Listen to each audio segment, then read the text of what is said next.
That's it. And that's it on AgricbusinessNG. Victor, I don't tire. I want to do am as others they do am. Hey, ma, last it be like say your village people don't catch you. I sure say they don't prepare special room for you for village. Waiting I talk. Oopsie. Victor, I don't tire. I want to do am as others they do am. Hey, ma, last it be like say your village people don't catch you. I sure say they don't prepare special room for you for village. Waiting I talk. I bet you never hear say technology don't enter agriculture. You fit plant plenty crops like corn, cassava, rice, and vegetables. You not go even touch any hoe or cutlass, and you go get boku harvest. Now to contact AF Marketing, oh. What did they do? AF Marketing, they sell correct seed, ogbonge fertilizer, and agrochemicals. Then go even give you agribusiness advice. Come fit help you find market for your produce. I beg, help me now. No waste time, oh. I bet you never just say government don't close border. Not to make money remain, oh. No pour water inside basket, oh. Make you call AF Marketing now on top 090-6000-6462. Make I call them again, make you hear them well. 090-6000-6462. Or you fit visit their office for 17A Allen Avenue, Ikeja. No dollar. AF Marketing. Now you we get for mind. This is AgricbusinessNG.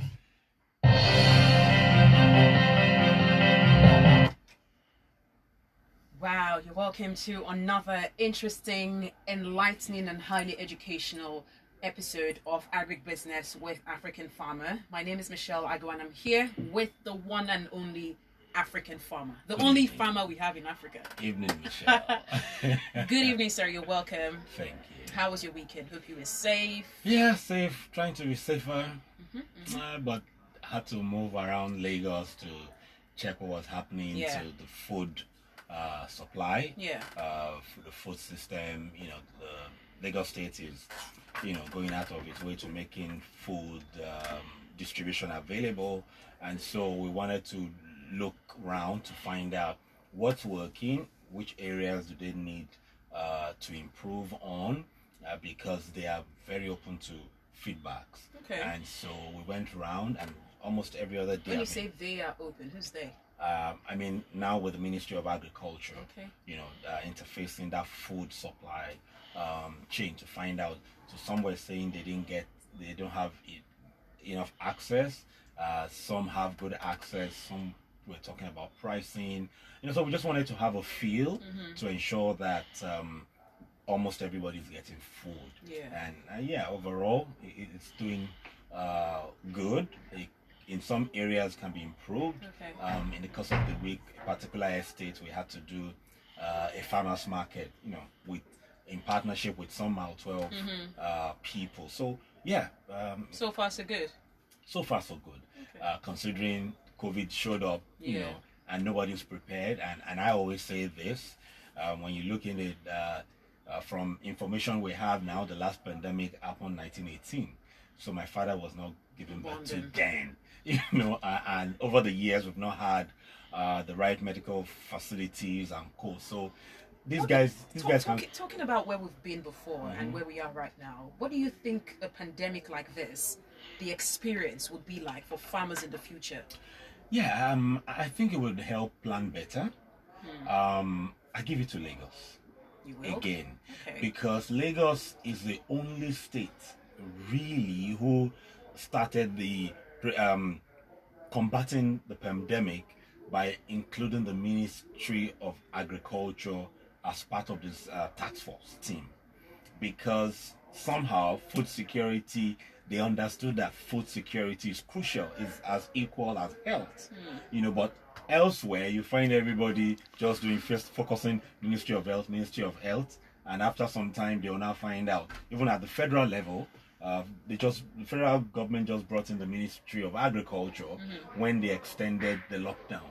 The Ministry of Agriculture. So food security is still what they talk about as against the reality. So so I will still give it to Lagos for that foresight thinking. All right. Now the way agribusiness, as relating with customers and other business entities, will have urged impact on the economy is something we also have to talk about. Now, agribusiness both small and medium enterprises are critical to link smallholder producers to national markets, and I think that's what they want. You also mentioned it last week, for them to meet the food demand and create tomorrow's jobs. Now, according to PwC, they had a report and they said that in Nigeria, SMEs contribute 48% of national GDP, accounts of the 96% of businesses and 84% of employment.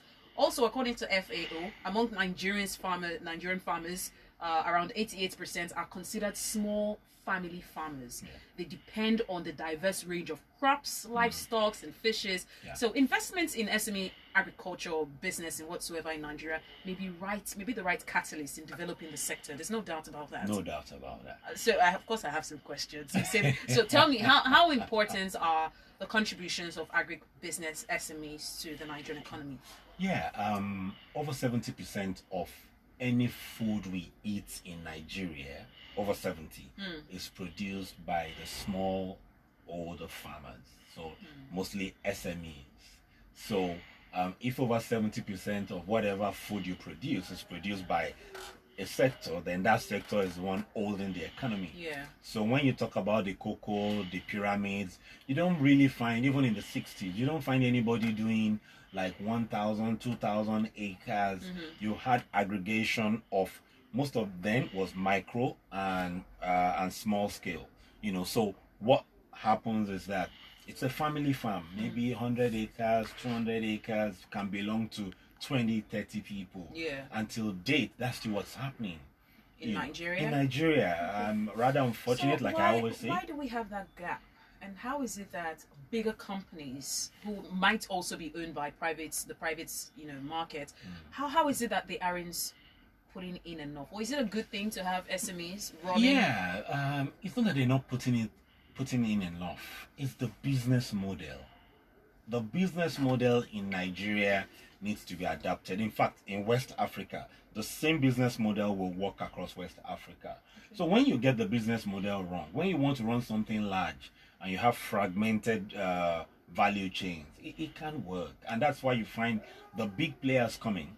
When I say the big investments in this country, a chunk of them is not working. Because yes, they take care of sophisticated production, but transportation, logistics is not there, or market is not there. But you can't do everything, so specialization comes in. So the SMEs hold us, they feed us, and that's where we need to pay attention to now. However, I fear for the SMEs in the agribusiness chain, because the topic today we're talking about agribusiness SMEs post-COVID. I fear for them because their operation is small. Take for instance, like I think I mentioned it briefly last week. Many of these SMEs now, the small scale, I'm not even going to be talking about small older farmer. And the small older farmer is the one in the bush, in the village. Educated young people who are migrating into agriculture now, those are the small scale farmers. Now when they produce maybe 2.5 acres of corn, they produce it every 2 weeks, they plant it every 2 weeks. When they are harvesting, those products or produce cannot fill a vehicle. So if you cannot fill a vehicle with the current COVID and the restrictions, the lockdown, they cannot hire a bus. They can't even aggregate effectively, because what they do mostly is they take it to the car park and maybe knock off 2 seats to transport. So currently many of them are having challenges. They are losing their crops. The poultry farmers, are crying. Some people reached out. They have about 300 crates of eggs to move to Lagos. They can't. And if those eggs go bad, those people won't recover. You've rightly said that we have different agribusiness investment policies. A lot of them are still coming into the country, even though not all of them work. How is it that with the different policies, we're still having difficulties in having food security in Nigeria? Yeah, because it's almost ironic. You see, because most of these policies, they are all book knowledge. it's not practical. It's not practical. So when you say that we're diversifying the economy and food security, we don't have the right food security structure, and you are putting together a task force to take care of COVID, health and food, those are the two things that matter to everybody. Of course. And you don't bring in the Commissioner of Agriculture. You don't bring in, let me use the word, the Ministry of Agriculture. It means that every talk at state, local government, federal, so all this talk is talk. Isn't practical at all. Yeah, so the practicality shows in your action. What you intend to do is different from what you're doing. You know, there's a saying that out of the abundance of the heart, the mouth speaks. Yeah. So the thing is that what you say is different from what you do.